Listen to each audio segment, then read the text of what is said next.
नमस्कार, आवाज समाचार में आपका स्वागत है। मैं हूं मनोज श्रीवास्तव। महंगाई के मोर्चे पर अच्छी खबर है। शुरुआत करते हैं हेडलाइंस के साथ।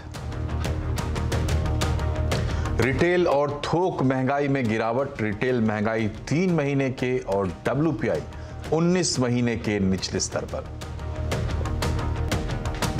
हफ्ते के पहले दिन सीमित दायरे में रहा बाजार। मेटल, रियल्टी, IT शेयरों में खरीदारी। FMCG और कंज्यूमर गुड्स में बिकवाली। सेंसेक्स 171, निफ्टी 21 पॉइंट गिरा। रुपया 46 पैसे कमजोर होकर 81.26 पर बंद। G20 समिट के लिए बाली पहुंचे प्रधानमंत्री मोदी। फूड, एनर्जी सिक्योरिटी और ग्लोबल ग्रोथ पर होगी चर्चा।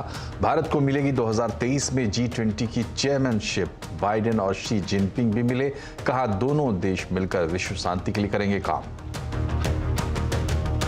केंद्रीय मंत्री किरेन रिजिजू ने कश्मीर पर नेहरू की गलतियों पर फिर लिखा लेख। कश्मीर के हालात के लिए नेहरू के निजी एजेंडे को बताया जिम्मेदार। पिछले लेख पर कांग्रेस ने किया पलटवार। गुजरात चुनाव से पहले गृह मंत्री अमित शाह का पहला इंटरव्यू। गुजरात अधिवेशन में न्यूज 18 इंडिया के editor in chief Rahul Joshi के साथ रात 8 बजे देखिए सुपर एक्सक्लूसिव इंटरव्यू।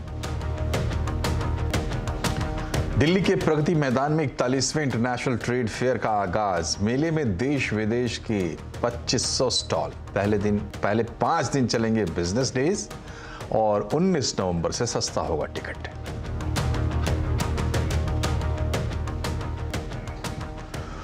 और महंगाई के मोर्चे पर अच्छी खबर। अक्टूबर महीने में रिटेल और थोक महंगाई दोनों में गिरावट देखने को मिली है। रिटेल महंगाई दर घटकर 6.77% यानी 7% से नीचे आ गई है, जो कि गवर्नर ने भी कहा था।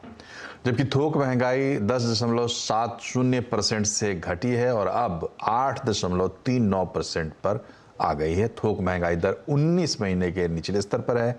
महंगाई के आंकड़ों पर ज्यादा बात करने के लिए हमारे साथ हैं HDFC बैंक की सीनियर इकोनॉमिस्ट साक्षी गुप्ता।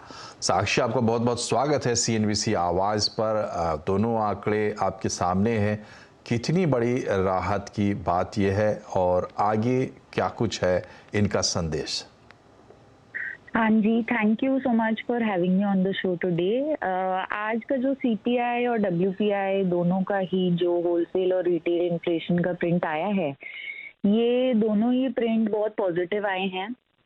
इन्फ्लेशन जो रिटेल साइड पे है वो 7% से नीचे गिर गया है, तो अब 6.77 इन्फ्लेशन आया है। और हमने इसकी डिटेल जो है, आप अंदर कैटेगरीज को देखेंगे तो उसमें आपको दिखेगा कि फूड इन्फ्लेशन जो मैक्सिमम लोगों को इम्पैक्ट करता है, वो भी अक्टूबर के महीने में उसमें भी गिरावट आई है। आगे यहाँ से आई थिंक कि ये गुड न्यूज़ है RBI के लिए, जो इस साल रेट हाइक्स कर रहा था इन्फ्लेशन को कंट्रोल में लाने के लिए। आई थिंक कि आगे जैसे जैसे हम विंटर सीजन में जाएंगे तो फूड इन्फ्लेशन और ज़्यादा गिरेगा और पिछले साल के बेस इफेक्ट की वजह से ओवरऑल जो इन्फ्लेशन है वो कम होगी। दूसरी बात इसमें ये है कि ग्लोबली जो मेटल, ऑयल और कमोडिटी प्राइसेस थे जिनकी वजह से हमारी इन्फ्लेशन पे इम्पैक्ट आ रहा था, वो भी अब धीरे धीरे कम हो रहे हैं। तो दोनों होलसेल और रिटेल साइड पे इसका इम्पैक्ट आने वाले महीनों में आएगा। आई थिंक कि RBI 25 बिप्स से एक और बार अभी इस साल रेट हाइक करेगा। पर अब हम शायद रेट हाइक साइकिल के काफ़ी एंड पर पहुंच चुके हैं और इसके बाद एक और शायद रेट हाइक हम एक्सपेक्ट कर रहे हैं फरवरी में। बट उसके बाद हमें लगता है कि RBI और रेट हाइक्स नहीं करेगा और पॉज पे चला जाएगा। तो इन्फ्लेशन की रीडिंग इस बार RBI रेट हाइक्स के पर्सपेक्टिव से और ग्रोथ के पर्सपेक्टिव से भी सपोर्टिव है। जी, तो आप कह रही हैं कि ईजिंग आउट देखने को मिल रहा है और जो बाहर से भी ग्लोबल भी जो कारण थे महंगाई को बढ़ाने वाले, वो भी ईज आउट हो रहे हैं। तो ये बताइए साक्षी कि अब क्या कुछ चिंता की बातें भी हैं अभी? और दूसरी बात है कि यहाँ से आगे जाते हुए हम क्या ये देखेंगे कि महंगाई और ग्रोथ वर्सेस इन्फ्लेशन का जो चल रहा था मामला वो सलट जाएगा, अभी उसके साफ संकेत है या इनको सिर्फ एक शुरुआती संकेत ही मानना चाहिए? आई थिंक ये एक शुरुआती संकेत है, एक पॉजिटिव डायरेक्शन में है। और ये सिर्फ इंडिया में नहीं हुआ है, पिछले हफ्ते यूएस का भी जो इन्फ्लेशन था वो नीचे आया है। तो ये क्लियरली एक शुरुआत है। बट स्पेसिफिकली हमारा इन्फ्लेशन प्रॉब्लम बाकी वेस्टर्न कंट्रीज की तरह इतना आउट ऑफ कंट्रोल नहीं था। और अगले 4-5 महीने में हम एक्सपेक्ट कर रहे हैं कि इन्फ्लेशन 5% पे आ जाएगा, जो कि आरबीआई के कंफर्ट जोन के अंदर होगा। जहाँ तक ग्रोथ का सवाल है, आई थिंक जितने भी आप IIP data index of industrial production आया है अभी फ्राइडे को, वो उसका भी डेटा आप देखेंगे वो 3.2% से ग्रो हुआ है। तो ग्रोथ इंडिया में अभी भी होल्ड अप कर रही है। काफी हद तक फेस्टिव डिमांड की वजह से भी इंक्रीज हुआ है, बट गवर्नमेंट स्पेंडिंग भी अब पिकअप हो रही है। तो ग्रोथ के लिए डेफिनेटली बहुत सपोर्ट है। आई थिंक एक जो रिस्क है, जो आपने बोला कि आगे अब हमारे लिए चिंता की क्या बात है, वो ग्रोथ के साइड पे एक्सपोर्ट्स है। क्योंकि अभी तक पिछले साल अगर आप देखेंगे, एक्सपोर्ट्स एक बहुत बड़ा सपोर्ट था हमारे डोमेस्टिक ग्रोथ के लिए। पर जैसे जैसे यूएस, यूरोप स्लो डाउन हो रहे हैं और इवन चाइना, तो एक ड्रैग एक्सपोर्ट साइड पे एक वो रिस्क है जो अगले साल, अभी उसमें शुरुआत हुई है, वो अगले साल और बड़ा ड्रैग बन सकता है। जी, बहुत बहुत शुक्रिया आपका साक्षी, हमसे जुड़ने के लिए, अपनी बातचीत रखने के लिए। और जैसा कि मैंने आपको बताया, इससे पहले आरबीआई के गवर्नर ने भी एक कार्यक्रम में कहा था कि रिटेल महंगाई 7% से नीचे रह सकती है। Our estimate is that India will this year grow by about 7%. The IMF has projected that India will grow by about 6.8% in the current year. And that puts India among the fastest growing major economies in the world. We have a major challenge with regard to inflation, but comparatively, if you see our target, the upper ceiling is about 6%. The last inflation number which was released for September, the inflation was 7.4%.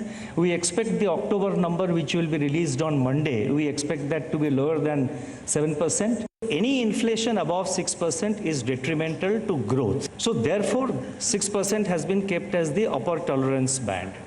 And the fact that we have a tolerance band, between 4 and 6%, that gives RBI enough policy space to use during times of stress. और अब बात करते हैं G20 summit की।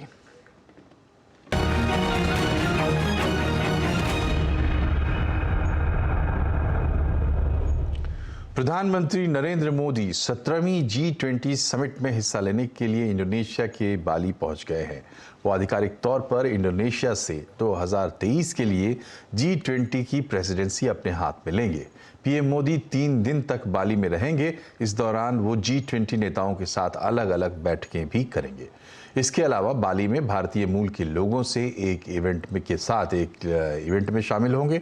रूस Ukraine युद्ध के बाद दुनिया भर में जो हालात बने हैं उसे देखते हुए इस बार का G20 समिट काफ़ी अहम है। रूस के राष्ट्रपति व्लादिमीर पुतिन ने इस बार G20 समिट में हिस्सा नहीं लेने का फैसला किया है। और G20 समिट में आज अमेरिकी राष्ट्रपति जो बाइडेन ने चीन के राष्ट्रपति शी जिनपिंग के साथ बैठक की। बाइडेन ने चीन और अमेरिका के बीच टकराव को खत्म करने की बात कही। उन्होंने कहा कि दोनों देशों के बीच बातचीत के लिए कम्युनिकेशन लाइनें खुली रहेंगी। इससे दोनों देश गंभीर ग्लोबल मुद्दों पर बातचीत कर सकेंगे। बाइडेन ने कहा कि दुनिया चाहती है कि चीन और अमेरिका दोनों मिलकर काम करें। वहीं चीन के राष्ट्रपति शी जिनपिंग ने कहा कि दुनिया चाहती है कि अमेरिका और चीन अपने संबंधों को सही तरीके से हैंडल करें। दुनिया भर में शांति बनाए रखने के लिए दोनों देशों को सभी देशों के साथ मिलकर काम करने की जरूरत है। इधर चाइनीज लोन ऐप्स की जांच में एक बड़ा खुलासा हुआ है। आजकल ये ऐप बंद और निष्क्रिय एनबीएफसीज का इस्तेमाल करके लोगों को लोन देकर फंसाने का धंधा कर रही हैं। इस पर सरकार की नज़र पड़ी है, तो अब एक्शन भी हो रहा है। डिटेल लेते हैं आलोक प्रियदर्शी से। बताएं आलोक, क्या एक्शन हो रहा है? बिल्कुल, देखिए जो चाइनीज लोन ऐप है जिसके जरिए लोन देकर भोले भाले लोगों को फंसाने का जो गोरख धंधा चल रहा है, उसमें एक बड़ा खुलासा सामने आया है। और ये खुलासा है कि इसमें जितनी भी एनबीएफसीज हैं जो कि डोरमेंट है या फिर उन स्ट्राइक ऑफ कर दी गई, यानी कि बंद और निष्क्रिय पड़ी जितनी भी एनबीएफसीज हैं, उनका जमकर इस्तेमाल किया जा रहा है। और उन्हीं के जरिए जो चाइनीज लोन ऐप्स हैं वो इस देश में अभी भी बड़े पैमाने पर ऑपरेट कर रहे हैं। और ये करीब जो ऐसी एनबीएफसीज हैं, करीब 5 से 6,000 ऐसे एनबीएफसीज को आइडेंटिफाई किया गया है। और इन तमाम एनबीएफसीज के अगर देखें तो इनका कोई कामकाज नहीं हो रहा है, लेकिन बड़े पैमाने पर चाइनीज कंपनियां इन एनबीएफसीज को खरीद रही हैं और उनके जरिए अपना कारोबार देश में चला रही हैं और भोले भाले लोगों को फंसा रही हैं। तो इसमें जो आज गृह मंत्रालय में एक बैठक हुई जिसमें RBI, ministry of corporate affairs और फाइनेंस मिनिस्ट्री के अधिकारी शामिल थे, उसमें सरकार ने आरबीआई को यही कहा है कि इसमें सख्त कार्रवाई करने की जरूरत है और जो एनबीएफसीज का जो केवाईसी होता है उसको हर साल करें ताकि ये पता चल सके कि ये एनबीएफसीज किस तरह से कामकाज कर रहे हैं। और खासतौर से जो बंद पड़े यानी कि स्ट्राइक ऑफ एनबीएफसीज हैं, उनके चूंकि अभी तक खाते फ्रीज नहीं हुए हैं और उन्हीं खातों के जरिए ये जो चाइनीज लोन ऐप है ऑपरेट कर रहे हैं। तो इसमें आरबीआई को भी कहा है कि बैंकों के जरिए इसको सख्त जो रेगुलेशन है उसको फॉलो कराएं और ऐसे बैंक को फ्रीज भी करवाएं। और साथ ही साथ जो पॉलिसी है, फिनटेक की पॉलिसी है, उसको रेगुलर अपडेट करते रहें, डायनेमिक बनाकर रखें ताकि इस तरह की कोई नई चीज सामने आती है तो उस पर एक तरह से कहें लगाम लगाई जा सके। तो कुल मिलाकर चाइनीज लोन ऐप जो बड़े पैमाने पर देश में इस वक्त चल रहे हैं उसको लेकर काफी कार्रवाइयां पहले भी हुई हैं और अब आने वाले दिनों में इस तरह की कार्रवाई आने वाले दिनों में देखने को मिल सकती है। शुक्रिया आलोक। और अब बात करते हैं आज के मार्केट की। हफ्ते का पहला दिन था और बाजार में आज सीमित दायरे में कारोबार देखने को मिला। सेंसेक्स 171 पॉइंट गिरकर 61,624 पर बंद हुआ। निफ्टी 21 पॉइंट गिरकर 18,329 पर। स्मॉल कैप शेयरों में खरीदारी रही और मिड कैप के शेयर्स फ्लैट बंद हुए। मार्केट में कौन गिरा कौन चढ़ा जानने के लिए चलते हैं सुमित के पास। सुमित, बताएं आज क्या रही परफॉर्मेंस गेनर्स और लूजर्स की। देखिए, अगर निफ्टी के टॉप गेनर्स की बात किया तो आज इसमें मेटल का नाम शुमार रहेगा। तो हिंडाल्को आज लीड कर रहा था, साथ ही साथ अपोलो हॉस्पिटल नंबर्स के बाद 3% के आसपास की तेजी, टाटा मोटर 2.5% ऊपर और ग्रासिम नंबर्स के बाद करीब 2.5% के आसपास का उछाल यहां बनता हुआ दिखाई पड़ा।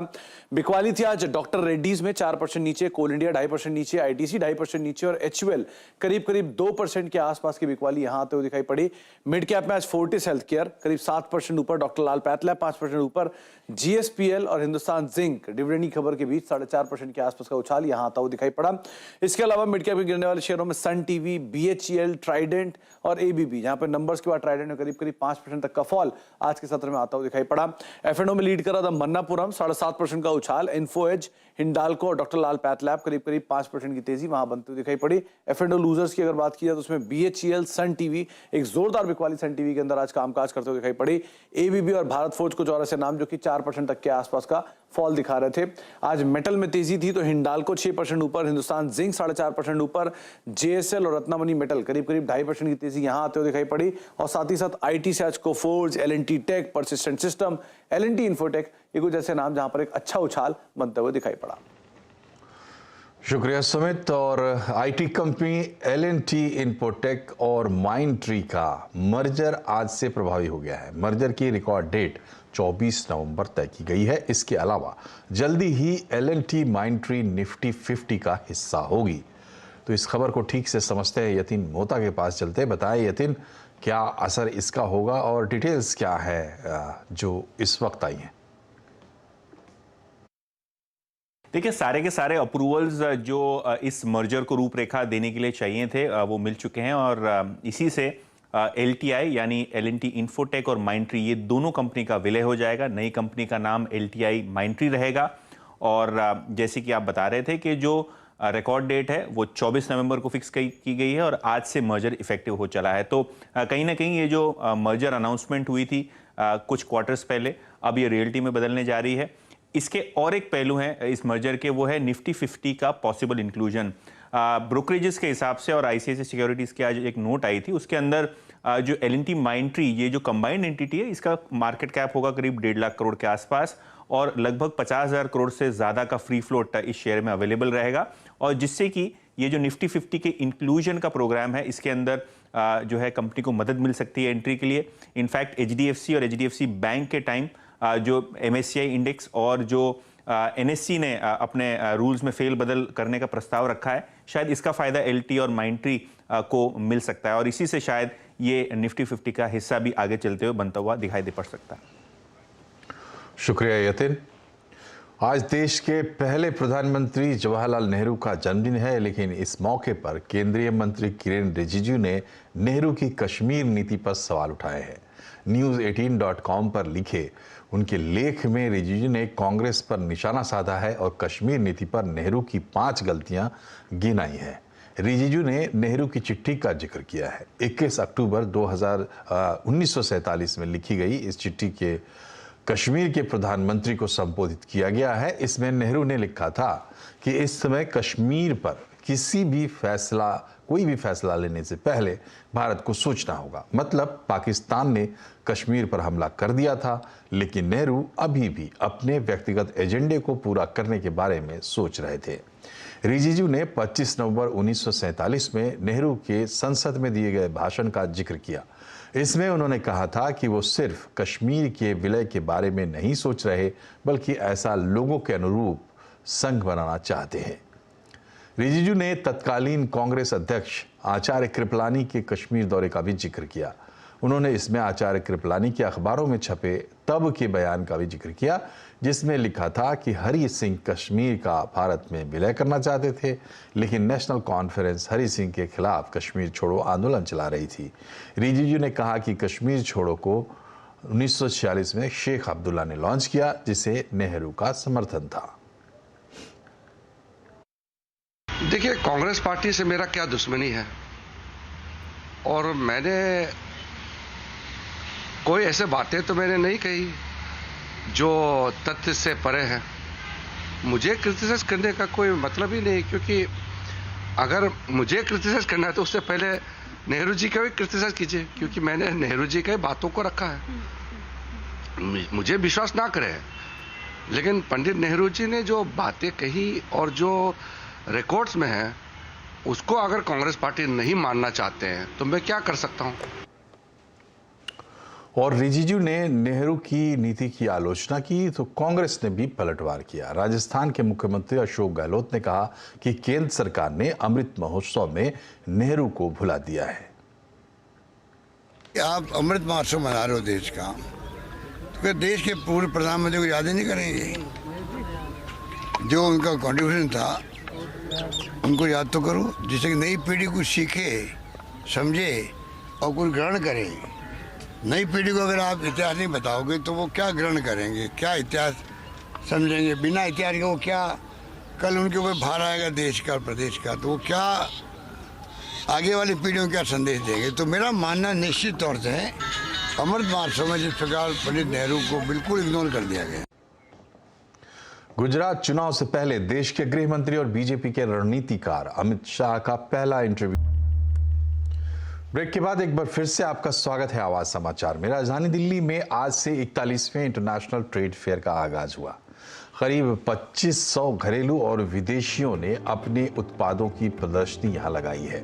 अफगानिस्तान, बांग्लादेश से लेकर ब्रिटेन तक 12 देशों के स्टॉल लगे हैं। क्या है खास इस बार, बता रहे हैं रोहन सिंह। देश का सबसे बड़ा व्यापार मेला इंडिया इंटरनेशनल ट्रेड फेयर आज से दिल्ली के प्रगति मैदान में शुरू हो रहा है। पूरे देश भर के 2500 से ज्यादा सेलर्स यहां पे अपने प्रोडक्ट्स की प्रदर्शनी लगाए हैं। अलग अलग राज्य, अलग अलग देश, अलग अलग मंत्रालय, सबके प्रोडक्ट्स यहां पे आपको डिस्प्ले पे दिखेंगे। और इस बार की जो थीम रखी गई है, vocal for local and local to global, और इसी थीम पर यहाँ पे प्रोडक्ट्स रखे गए हैं, यानी कि ऐसे प्रोडक्ट्स जो कि लोकली काफ़ी अच्छे माने जाते हैं, जो कि काफ़ी इंडिजिनस है, लेकिन जिनमें क्षमता है विश्व स्तर पर अपनी पहचान बनाने की। ऐसे प्रोडक्ट्स की यहाँ पे प्रदर्शनी लगाई गई है। और इस बार की अगर हम खास बात बताएं तो इस बार कोविड के, जो पिछली बार ट्रेड फेयर हुआ था, कोविड के बाद चूंकि पहली बार हुआ था तो वहाँ पर थोड़ी सी लिमिटेशन थी, लेकिन इस बार काफ़ी व्यापक स्तर पर किया जा रहा है और उम्मीद की जा रही है कि काफ़ी बड़ी संख्या में लोग यहाँ पे आएंगे। क्या क्या खास होने वाला है, आइए देखते हैं। इस बार इंडिया इंटरनेशनल ट्रेड फेयर में जो पार्टनर स्टेट है, जो मुख्य राज्य इसका शोकेस किया जा रहा है, वो है झारखंड। और ये सारे लोग जो हमारे साथ हैं, ये झारखंड से आए हैं अपनी कला का यहाँ पे प्रदर्शन करने, लोक नृत्य का प्रदर्शन करने। और इसके अलावा इस पेवेलियन की अगर हम बात करें तो यहाँ पे अलग अलग तरह की चीज़ें, मसलन जो झारखंड की खास तरह की जो वहाँ का वस्त्र है उसकी प्रदर्शनी, जो कला है उसकी प्रदर्शनी, जो अलग अलग तरह की कलाएं हैं, जो मूर्ति कला है, जो कांसे की से बनाई हुई जो चीज़ें हैं, उनके बारे में जो शोकेस होता है वो यहाँ पे है। और यहाँ पे झार क्राफ्ट करके जो झारखंड सरकार का एक उपक्रम है, उसके प्रोडक्ट्स भी यहाँ पे डिस्प्ले पे लगाए गए हैं। और कोशिश की जा रही है कि जो झारखंड की कला, संस्कृति, साहित्य, यहाँ तक कि मूर्ति कला, हर तरह की जो चीज़ें हैं उनसे जुड़ी हुई कोई भी चीज़ जो है वो बहुत ज़्यादा यहाँ पे छूट ना जाए। इसके अलावा यहाँ पे जो ट्रेडिशनल ट्राइबल आर्ट्स है उसकी झलकियाँ भी आपको यहाँ पे दिखेगी। और देखते हैं क्या है यहाँ पे। ये है जानकारी बाबू, जो आपको सारी जानकारी देंगे टैक्स से जुड़ी हुई। और इसके अलावा एक और कैरेक्टर है यहाँ पे, जो कि ये है टैक्सा। जैसे एलेक्सा हमने सुना होगा, वैसे ही ये टैक्सा है। और इसके अलावा एक और यहाँ पे कैरेक्टर जो कॉमिक्स के जरिए या बाकी छोटी छोटी चीज़ों के जरिए है, वो है टैक्स परी, जो वहाँ पे आपको दिख रहा होगा। ये सारी चीज़ों को जोड़ते हुए यहाँ पे इनका इनकम टैक्स डिपार्टमेंट का एक स्टॉल बनाया गया है। और यहाँ लोग इनकम टैक्स से जुड़ी सारी जानकारी ले सकते हैं। और अब आपको दिखाते हैं चिल्ड्रन डे पर न्यूज़ 18 नेटवर्क और टाटा पावर का एक खास संदेश। इस चिल्ड्रन डे पर हम ये संकल्प लें कि हम अपने बच्चों के एक ग्रीनर फ्यूचर देंगे, जहां वो अपने सभी सपने पूरे कर सकेंगे।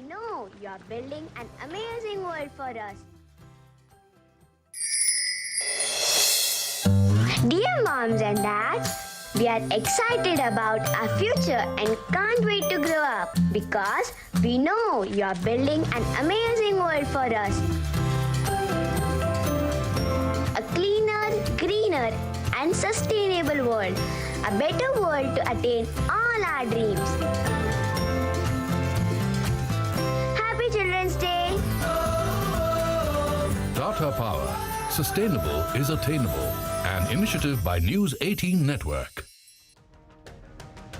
और इसी के साथ बुलेटिन में फिलहाल इतना ही, लेकिन खबरों पर अपडेट रहिए, जुड़े रहिए CNBC आवाज़ से ट्विटर, फेसबुक और यूट्यूब के जरिए। नमस्कार।